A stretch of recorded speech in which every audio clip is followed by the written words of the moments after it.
네, 잘 지내셨습니까?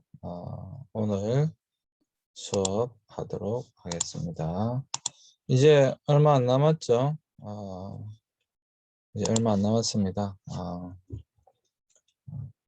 여러분 끝까지 잘 해주시길 부탁을 드립니다. 자, 오늘은 다문화 사회의 문제에 대하여 살펴보도록 하겠습니다. 지금 여러분들이 뭐 TV나 매스컴을 통해서 이미 우리나라는 다문화 사회다 라고 하는 것을 여러분 아주 잘 알고 계실 것입니다.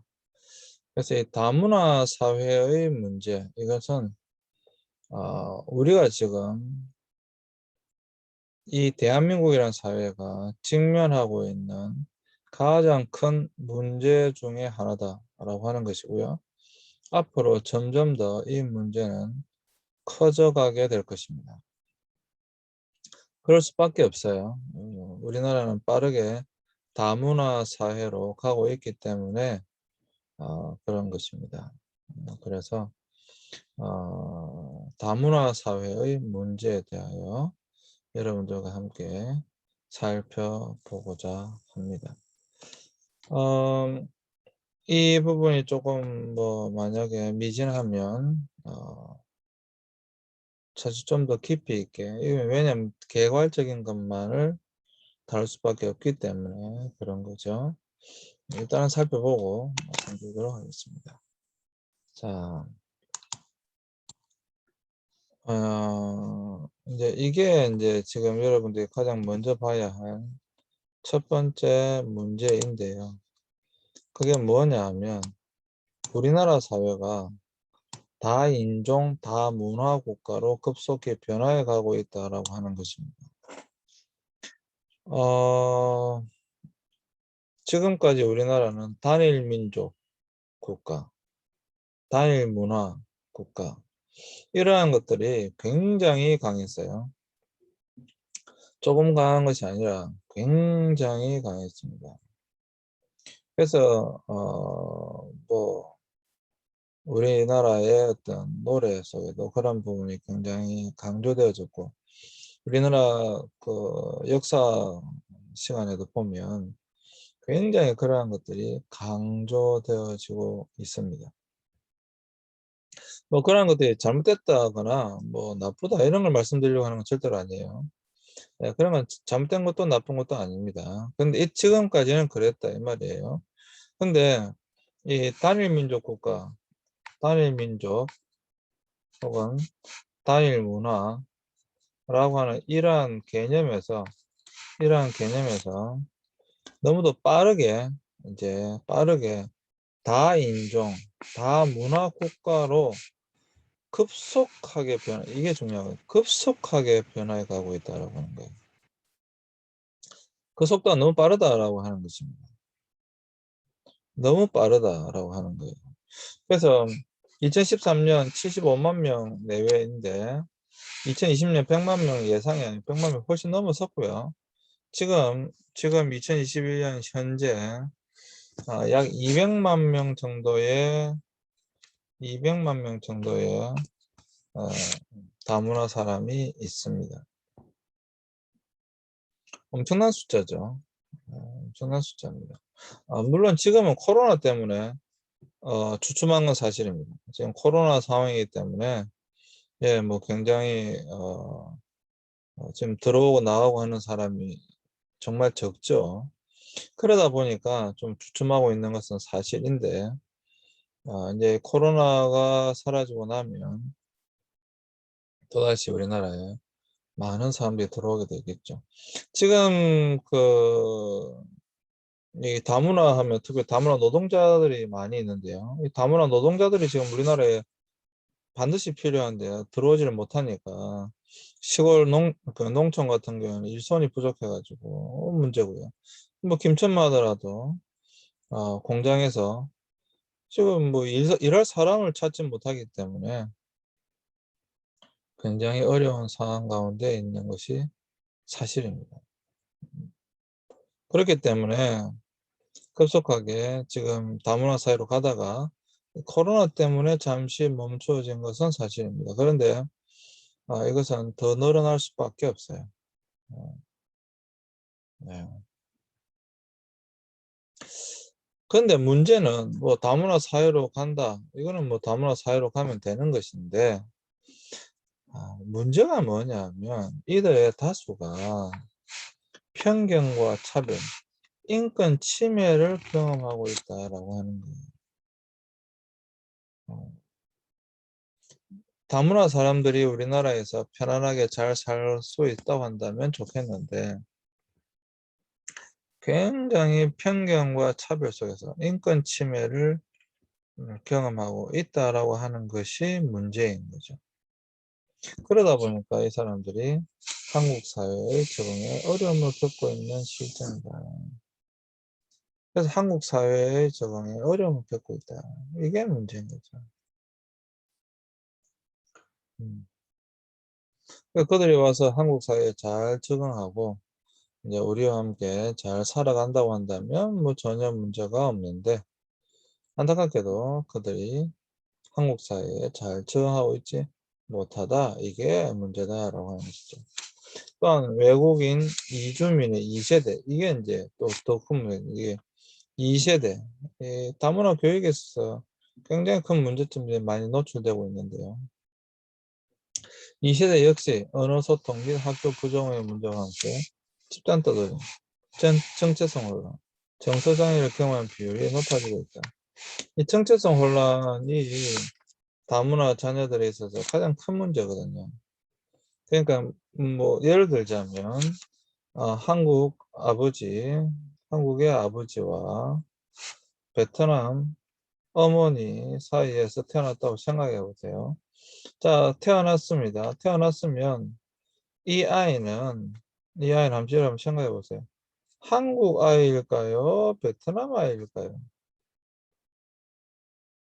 여러분들은 그냥 너무도 당연하게 한국 아이죠 라고 이야기하실지도 모르겠습니다. 너무 한국 아이 아니에요? 뭐 이렇게 이제 이야기하실지도 모르겠는데 음, 실제로는 그렇지 않습니다. 그냥 굉장한 정체성의 혼란을 겪어요. 그래서 제3세계 아이가 되는 겁니다. 한국도 아니고 베트남도 아닌 이 중간에 제3세계의 아이가 됩니다. 이게 이제 다문화 자녀들에 있어서 굉장히 큰 문제거든요. 엄청난 정체성의 혼란을 느낍니다.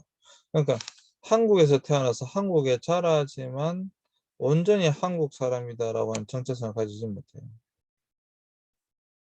그 엄마의 피 속에 어릴 때부터 엄마의 영향을 받아서 베트남에 대한 것들도 굉장히 강하게 가질 수밖에 없다라고 하는 것입니다. 음. 사실 이런 부분들도 고려되어야만 합니다. 이 정체성의 혼란, 특별히 사춘기 때는 굉장한 정체성의 혼란 때문에 어려움을 겪는 다문화 자녀들이 많습니다. 당연히 그렇기 때문에 정서장애가 오겠죠. 뭐 영화에도 많이 있습니다. 완덕이부터 시작해서 여러분들이 뭐 관심 있으시면 볼 수 있는 영화들도 꽤 많아요. 당연히 정서장애를 경험한 비율도 높고요. 당연히 학교에서 집단 떠돌림을 당하는 건 높고 지금 8명 중에 1명꼴로 다문화 자녀들이 있어서 학교에 다문화 학생들이 있다는 거거든요. 물론 지역에 따라 틀리지만 농촌 지역으로 갈수록 그 비율은 더 높아지고 있고요. 음, 그래서 그 아이들을 어떻게 한국 사람으로 잘 성장시킬 것인가 이 대단히 중요한 문제입니다. 결코 작은 문제가 아니고요. 결코 쉽게 생각해서는 안 됩니다. 그래서 우리 사회는 노동 현장에서, 학교에서, 지역 공동체에서 다문화적 공존과 상호 존중이라는 과제를 풀어내야만 합니다. 풀어내야만 합니다. 이러한 과제는 정부기관, 기업, 지역사회가 함께 고민하고 노력해야 할 사회적 문제입니다. 함께 노력해야 될 문제예요. 함께 노력해야 될 문제. 그래서 여러분들이 이런 부분들에 있어서 많이 고민해 봐야 된다라고 하는 것을 여러분들이 알고 계셨으면 좋겠습니다. 네, 이건 많이 고민해 봐야 됩니다. 자, 그 다음에요.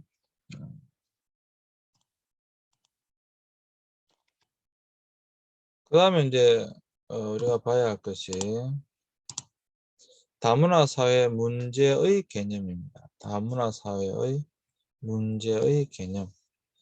다문화 사회가 왜 문제냐? 어떤 문제냐? 이것은 1970년 초에 처음으로 캐나다, 호주, 미국, 영국, 독일에서 다문화적인 움직임이 나타났다. 사실 이거는 뭐 캐나다라든지 미국은 본래부터 다문화 국가잖아요. 본래부터 다문화 국가예요. 호주도 마찬가지고. 영국은 좀 덜하긴 하지만 이제 점점 더 모든 선진국들이 다문화의 문제가 나타나기 시작하는 거죠.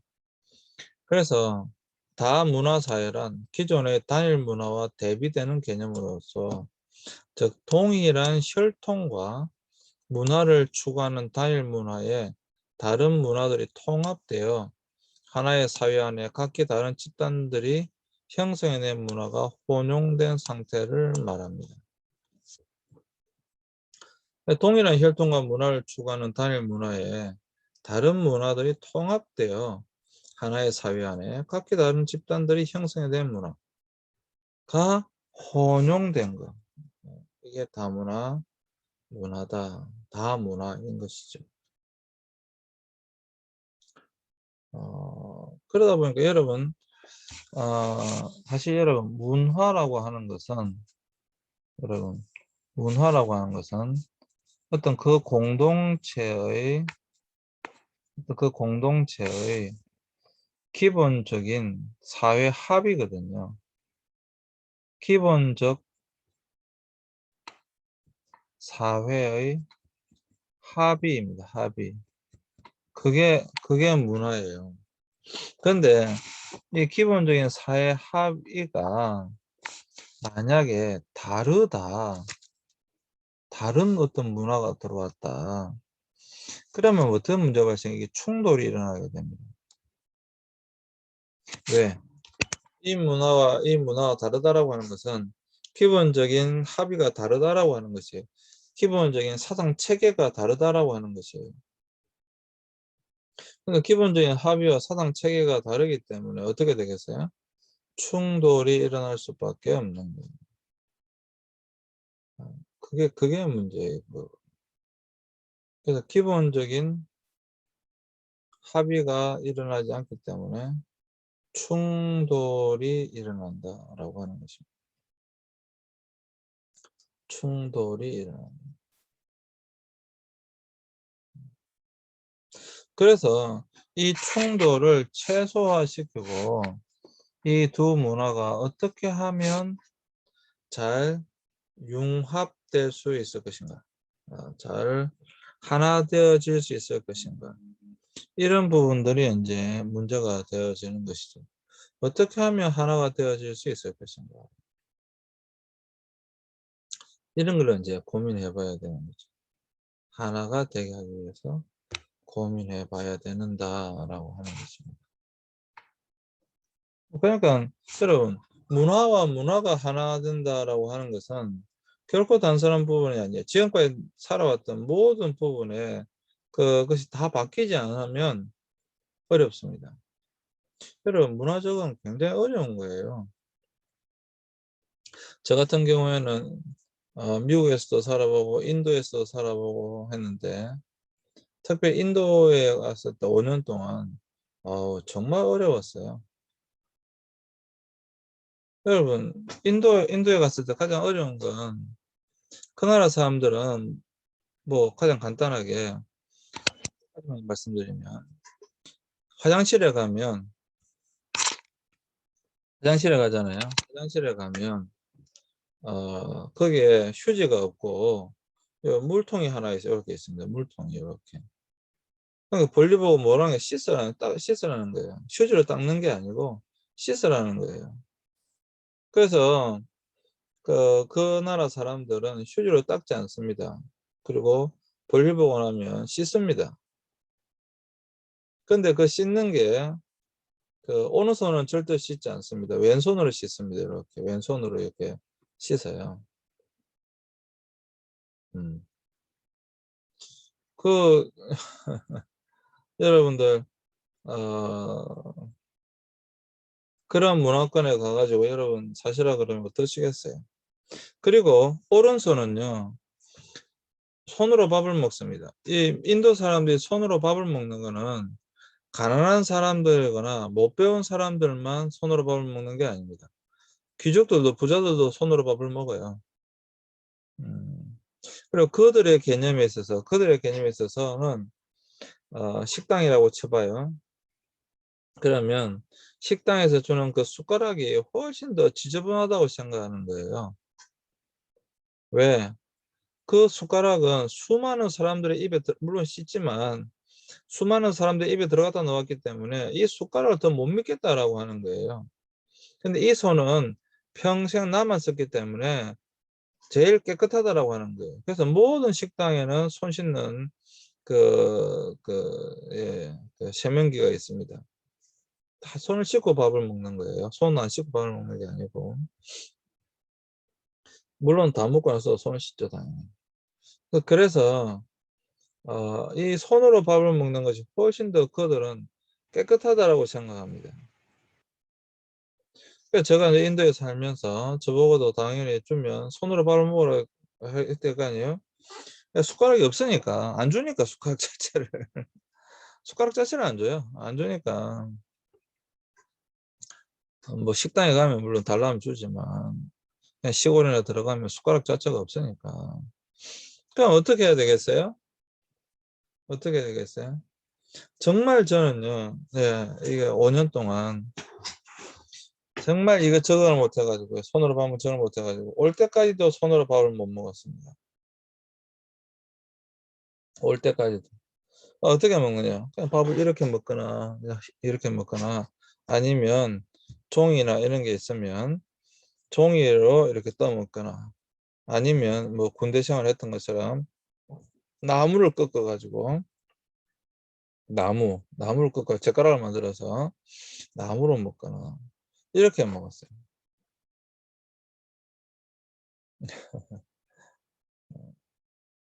여러분 어떤 문화에 적응한다라고 하는 것이 결코 쉽지 않습니다. 정말 쉽지 않습니다. 네. 여러분 정말 특별히 다른 어떤 문화보다도 음식 문화는 정말 여러분 평생 죽을 때까지 안 바뀝니다. 네, 정말입니다.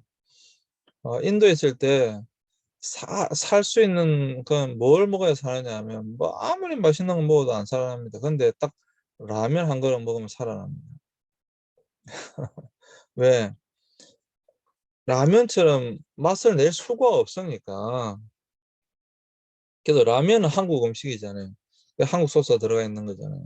그 한국 소스의 그 특유의 한국 라면의 맛을 다른 거로는 낼 수가 없어요. 아무리 다른 걸 맛있는 걸 먹어도 그나라 현지 음식 맛있는 걸 먹어도 그걸로는 채워지지 않는 거예요. 절대로 채워지지 않습니다. 근데 라면을 먹으면요 바로 살아납니다. 우리나라 음식 문화의 대표적인 고추장 된장 문화잖아요. 물론 간장도 있지만. 그래서 이 고추장 된장 이거 특별히 고추장만 먹어도 살거든요. 어, 여러분 이거 겪어보지 않은 사람은 도저히 이해를 못합니다. 그래서 여러분 어떤 문화라고 하는 것이 결코 쉬운 문제가 아니다. 어떤 문화에 적응한다라고 하는 것이 결코 쉬운 문제가 아니다. 라고 하는 거예요. 그럼 잘 융화되어서 살아가야 되는데 그런 결코 쉬운 문제만은 아니다. 라고 하는 겁니다.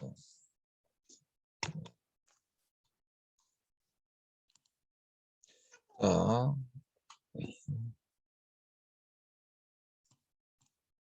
1908년 이스라엘 장위일의 연극임을 유래한 인종의 멜팅 팟이라는 용어가 처음 등장했는데 세계화가 진행됨에 따라 이게 굉장히 중요한 개념이 나왔네요.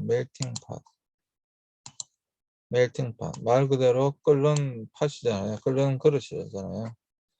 세계화가 진행됨에 따라 단일한 민족 국가들이 가지고 있던 다양한 문화를 서로 인정하고 교류하기 위해 여러 문화를 존중하고자 하는 이론으로 여성 문화, 소수파 문화, 비서양 문화 등 여러 유형의 이질적인 문화의 주변 문화를 제도권 안으로 수용하자는 입장을 이르는 말이다. 멜팅 팟이라고 하는 것은 그런 의미가 아니고요. 멜팅 팟이는요, 멜팅 팟. 말 그대로 이 끓는 그릇이 있으면 이게 이제 이 불이라고 생각해봐요. 불이라고. 불을 끓이는 거예요. 그러면 이 안에 있는 뭐 어떤 걸 넣든지 어떻게 됩니까? 어떤 걸 넣든지 이 안에 어떤 뭘 넣든지 간에 다 끓이면 녹아버리죠. 녹아버리잖아요.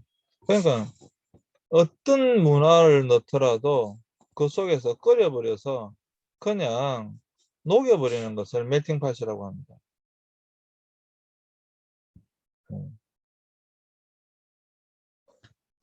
예를 들어서 우리나라에 베트남 사람들이 결혼을 들어오고 필리핀 사람이 오고 캄보디아 사람이 오고 태국 사람이 오고 뭐 라오스가 있고 또 어디가 있을까요? 많이 오는 중국이 있고 중국 조선족들은 사실 좀 쉬워요. 그래도 뭐 이 정도만 할까요?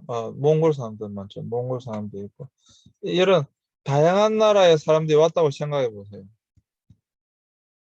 그러니까 이 사람들 각각의 문화를 다 존중한다고 생각해 보세요. 다 존중하려고 해요. 그런데 이런 걸 다 존중하려고 하면 이게 어떤 사회가 되겠습니까? 어렵겠죠. 그래서 어떻게 하느냐? 우리 한국의 문화가 있었거든요. 또 우리 본래 한국 문화. 그럼 이 큰 그릇에 넣어가지고, 큰 그릇에 넣어, 이거 다 모든 문화 다 넣어가지고, 이거 어떻게 보면 한 곳에다 그냥 끓여버린다는 거예요. 그래서 녹여버린다라고 하는 거예요. 녹여버린다. 어. 그래서 어떤 것을 다 끓여서 녹여가지고, 새로운 한국 문화가 나오게 되는 것을 멜팅팟이라고 합니다. 어,